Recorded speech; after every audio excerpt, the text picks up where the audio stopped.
अस्सलाम वालेकुम स्टूडेंट। आज हम डिस्कस करते हैं डायनामिक प्रोग्रामिंग। डायनामिक प्रोग्रामिंग क्या है? Dynamic programming is a method for solving a complex problem by breaking it down into collection of simpler sub problems.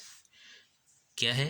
Dynamic programming एक method है जो हम कम्प्लेक्स प्रॉब्लम को ब्रेक करते हैं सिंपलर सब प्रॉब्लम में। सिंपलर सब प्रॉब्लम में हम उसको मेन प्रॉब्लम जो हमारी होती है उसको ब्रेक कर लेते हैं और फिर हम उसका सलूशन फाइंड करते हैं। तो इसको हम क्या कहते हैं? Dynamic programming. The term dynamic programming was originally used in 1940 by Richard Bellman to describe the process of solving problem where one needs to find the best decision one after another। ये जो term हम use की गई है dynamic programming, ये 1940 में Richard Bellman ने describe की थी। इसने इसको इंट्रोड्यूस किया था और इसको प्रोसेस को डिफाइन किया था।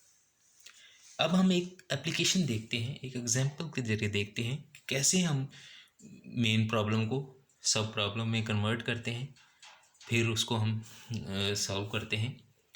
नेटवर्क मॉडल हम लेते हैं। हमारे पास एक नेटवर्क मॉडल है जिसके 7 नोड्स हैं और हमने 1 से 7 तक जाना है। हमने नोड 1 से नोड 7 तक जाना है और हमने वो शॉर्टेस्ट रूट फाइंड करना है। शॉर्टेस्ट रूट फाइंड का क्या मतलब है कि हम किस रास्ते से जाएं तो हमें कम से कम फासला तय करना पड़े।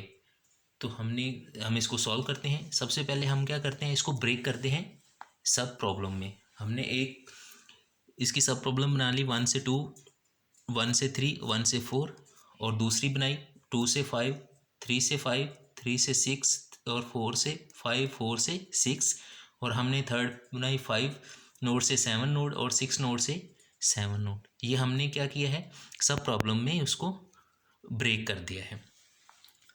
अब हम एक बैकवर्ड इक्वेशन देखते हैं या फार्मूला देखते हैं, क्योंकि इसमें हम क्या करते हैं, ये एक रिकर्सिव है और यूज़ होता है। यहाँ रिकर्सिव का क्या मतलब है कि हर जो स्टेज होती है पीछे वाली stage as a input use होती है, या हर आने वाली जो स्टेज है वो पिछली स्टेज पे डिपेंड कर रही होती है। तो यहाँ इसको, और बैकवर्ड का क्या मतलब है, हम इस मेथड में एंड से स्टार्ट करते हैं, यानी कि हम 7 से स्टार्ट करेंगे और 1 पे आएंगे। 7 से स्टार्ट करेंगे और 1 पे आएंगे, इसको हम कहते हैं बैकवर्ड। और बैकवर्ड इक्वेशन क्या है, F I X I minimum of all feasible route X I plus 1। और ये है सेट, कैसा सेट है, distance of X I plus 1 plus F I plus 1 of X I plus 1। तो ये एक इक्वेशन है, इसको हम क्या करते हैं, कहते हैं बैकवर्ड इक्वेशन। इसको हम यूज़ करेंगे आगे अपने मेथड में। Where f4 of x4 is equal to 0। f4 of x4 क्या है, हमारी स्टेज है, स्टेज 4 किस पे, नोड 7 पे जो हो गई वो स्टेज 4 हो गई। पीछे पीछे हमने 3 स्टेजेस और उसको डिवाइड कर दी हैं। तो इस पे फॉर x4 नोड कौन सा है, 7, तो इस पे जो वैल्यू होगी वो 0 होगी, डिस्टेंस जो होगा वो 0 होगा। क्या मतलब होगा कि उसी को नोड 7 पे ही हम खड़े हैं और नोड 7 से उसका डिस्टेंस लें तो वो 0 होगा। अब हम आते हैं स्टेज 3 की तरफ। स्टेज 3 हमारे क्या है, ये हमारी स्टेज 3 है, ये हमारी स्टेज 2 है और ये हमारी स्टेज 1 है। हम स्टेज 3 पे आते हैं।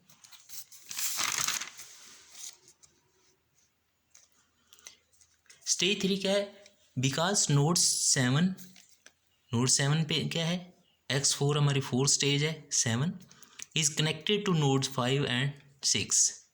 जो हमारी थर्ड स्टेज है, थर्ड स्टेज हमारी क्या है, जो नोड 7 है वो कनेक्ट है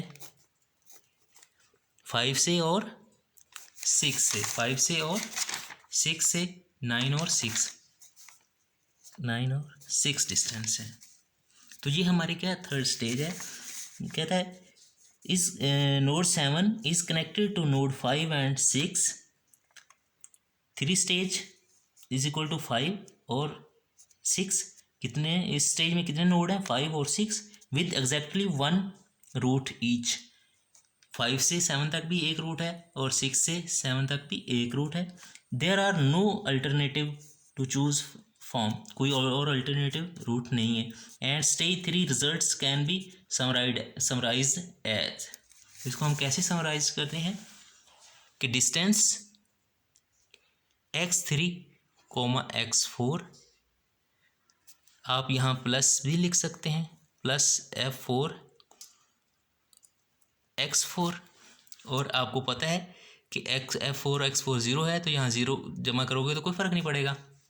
x3 क्या है? हमारी स्टेज है और इसमें कितने नोड्स हैं? 5 और 6, 5 और 6।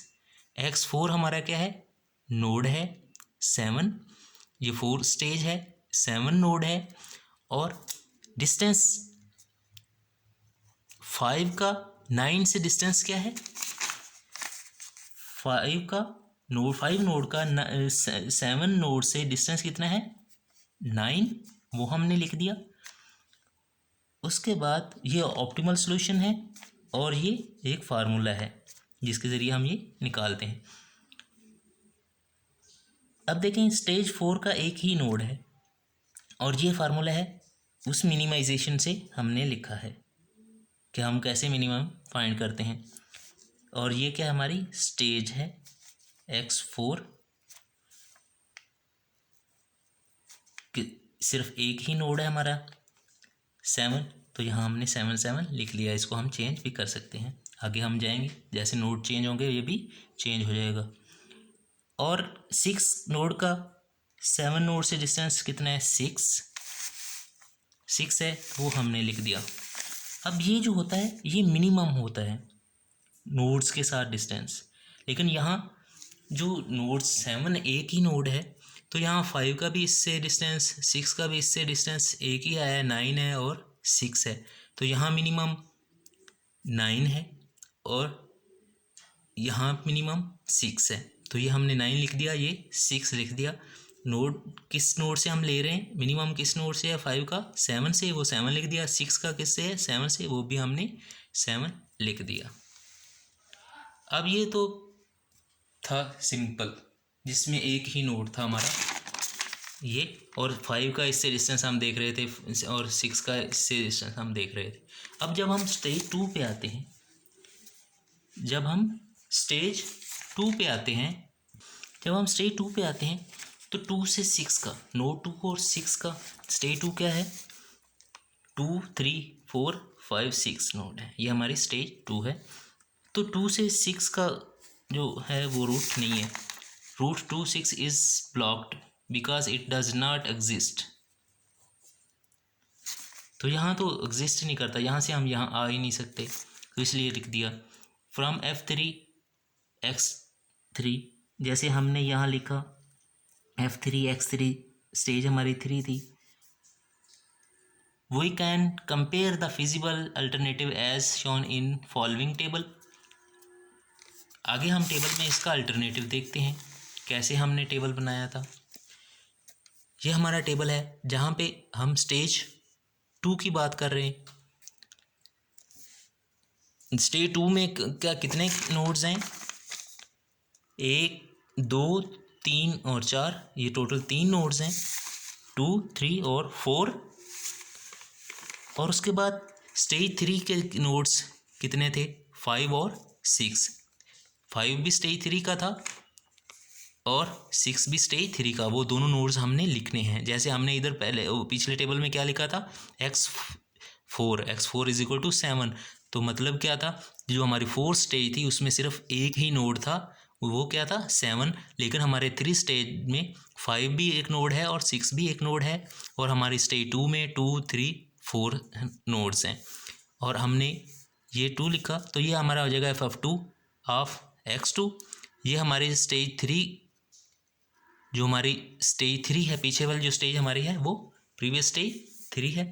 तो ऑप्टिमम सोल्यूशन ये हमारा हो जाएगा distance of stage 2 to stage 3 plus ये जो पीछे हम स्टेज 3 का रिजल्ट या ऑप्टिमम सोल्यूशन निकाल चुके हैं उसको हम प्लस करेंगे।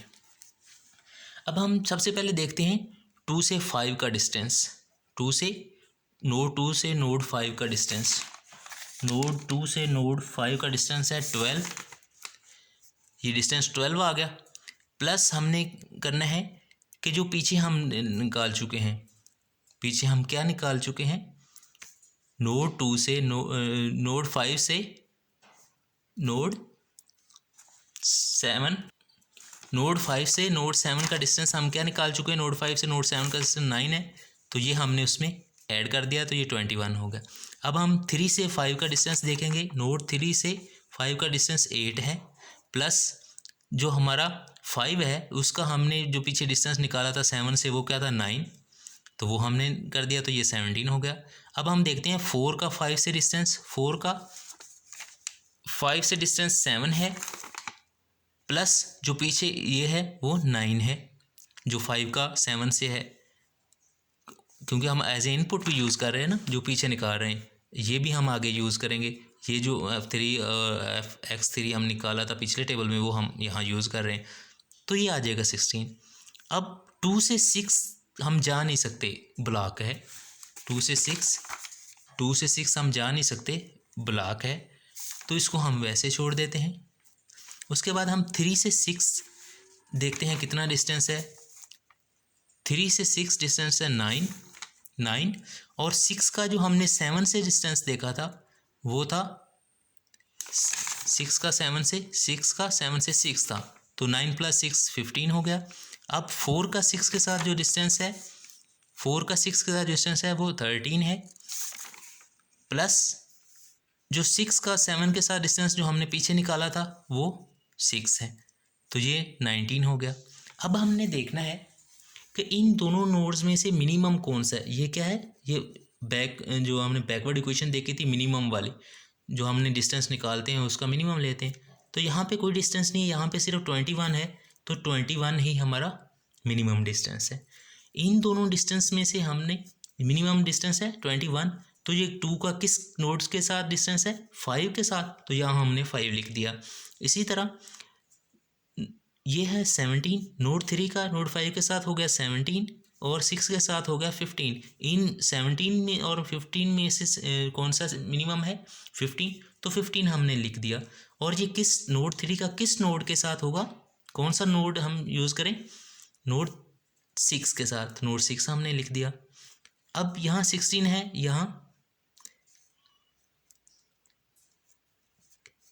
यहाँ पे 19 है, तो ये 16 मिनिमम है, तो ये हमने 16 लिख दिया। और किस ज़रिए से, ये 5 से है 16, 5 वाले नोड से, तो ये हमने 5 वाला नोड लिख दिया। अब देखें, इसको पढ़ें। The optimum solution of stage 2 if you are in city 2, अगर आप सिटी 2 पे हैं, और सिटी 4, आप यहाँ पे खड़े हैं या यहाँ पे खड़े हैं, the shortest route passes through city 5, and अगर आप 2 पे खड़े हैं या 4 पे खड़े हैं, आपने 7 पे जाना है, तो आपको शॉर्टेस्ट रूट पड़ेगा कि 2 से आप 5 पे जाएं, या 4 पे खड़े हैं तो आप 5 पे जाएं, ना तो 2 से 6 पे जाएं, ना 4 से 6 पे जाएं। अगर आप 2 से 6 पे ज़रिए जाएंगे तो आपको डिस्टेंस ज़्यादा करना पड़ेगा, 4 से अगर 6 पे जाएंगे तो डिस्टेंस ज़्यादा करना पड़ेगा। अगर आप 2 पे खड़े हैं या आप 4 पे खड़े हैं, तो आप 5 वाला रास्ता अख्तियार करें। उसके बाद है if you are in city 3, अगर आप सिटी 3 में हैं, the shortest route passes through the city 6, तो फिर आप सिटी 6 वाला रास्ता यूज़ करें। आप 3 से 5 पे ना जाएं, 3 से आप 6 पे जाएं, क्योंकि ये हमने लिखा है मिनिमम ये है, तो ये मिनिमम है 2 का, तो किस नोड के थ्रू, 5 के।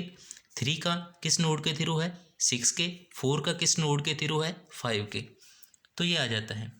उसके बाद है स्टेज 1। स्टेज 1 क्या है? From node 1 we have 3 routes. ये हमारी स्टेज 1 है, तो हम 1 से 3 हमारे पास रूट हैं। 1 2 पे हम जा सकते हैं, 1 से 3 पे हम जा सकते हैं, 1 से 4 पे हम जा सकते हैं। ये हमारी 1 स्टेज है। यूजिंग ये जो हमने मिनिमम निकाला, ये वाला, इसको हम यूज़ करते हैं फ्रॉम स्टेज 2। स्टेज 2 में से हमने लेते हैं, और जब हम स्टेज 2 में थे तो हमने स्टेज 3 वाले ये यूज़ किए थे। तो इस तरह हम लिख लेते हैं distance stage 1 to stage 2 plus ये जो हमने F2 ऑफ x2 पिछली स्टेज 2 से लिया, इसको ऐड करेंगे और ऑप्टिमम सॉल्यूशन देखेंगे। x1 है हमारे पास स्टेज, तो x1 में हमारे पास सिर्फ एक ही नोड है। उसके बाद x1 से x2 पे है, तो x2 में कितने नोड्स हैं? 3 2 3 और 4। x2 में कितने नोड्स हैं? 3। दो तीनों नोड्स हमने लिख लिए हैं। अब x1 से x2 का फासला क्या है? x1 से x2 जन के नोड 1 से नोड 2 का फासला 7 है। नोड 1 से नोड 2 का फासला 7 है, प्लस जो हम पीछे वैल्यू निकाल चुके हैं नोड 2 से नोड 5 पे, वो कितनी है? नोड 2 से नोड 5 पे 21, वो 21 हमने ऐड कर दी, तो ये होगी 28। इसी तरह नोड 1 का नोड 3 के साथ, नोड 1 का नोड 3 के साथ 8 है। 8 प्लस, अब नोड 3 पे से हम कहाँ पे गए थे? नोड 6 पे। नोड 3 से कहाँ पे हम गए थे? नोड 6 पे। तो वो मिनिमम हमें पड़ा था, वो क्या था? 15। नोड 3 से नोड 6 पे हम गए थे, वो हमें शॉर्टेस्ट पड़ा था, वो कितना पड़ा था? 15। तो वो 15 हमने ऐड कर दिया, तो ये 23 हो गया। अब नोड 1 से नोड 4 पे, नोड 1 से नोड 4 पे 5 पड़ता है, 5 माइल है, वो हमने लिख दिया। और नोड जो 4 है वहाँ से हम किधर गए थे? नोड 5 पे, तो हमें कम फासला पड़ा था, वो था 16, तो 16 हमने लिख दिया, तो हो क्या होगा? 21। तो अब इन तीनों में से मिनिमम क्या है? यहाँ पे हम मिनिमम लिखते हैं ना, ये इक्वेशन वाला, तो यहाँ से मिनिमम है 21। और 21 1 से किस नोड के साथ है? 4 के साथ मिनिमम है। The optimum solution at stage 1 shown that city 1 is linked to city 4। The optimal solution at stage 2 links city 4 to city 5। Finally 1 4 5 and 7।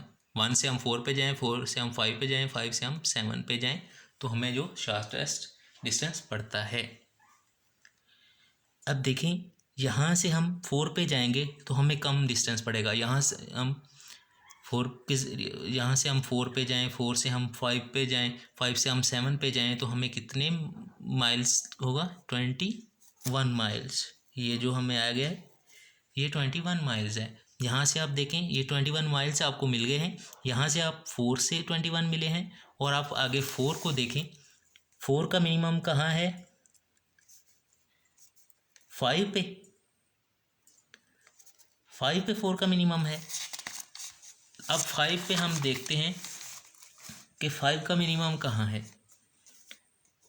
जो 5 का मिनिमम है वो 7 पे है। तो इस तरह हमारा रूट क्या हुआ? 1 से हम 4 पे जाएंगे, 4 से हम 5 पे जाएंगे, तो हमें कम से कम डिस्टेंस तय करना पड़ेगा, वो कितना? 21 माइल्स। इसके अलावा कोई भी रूट हम अगर लें तो वहाँ हमें ज़्यादा डिस्टेंस कवर करना पड़ेगा। Okay, thanks.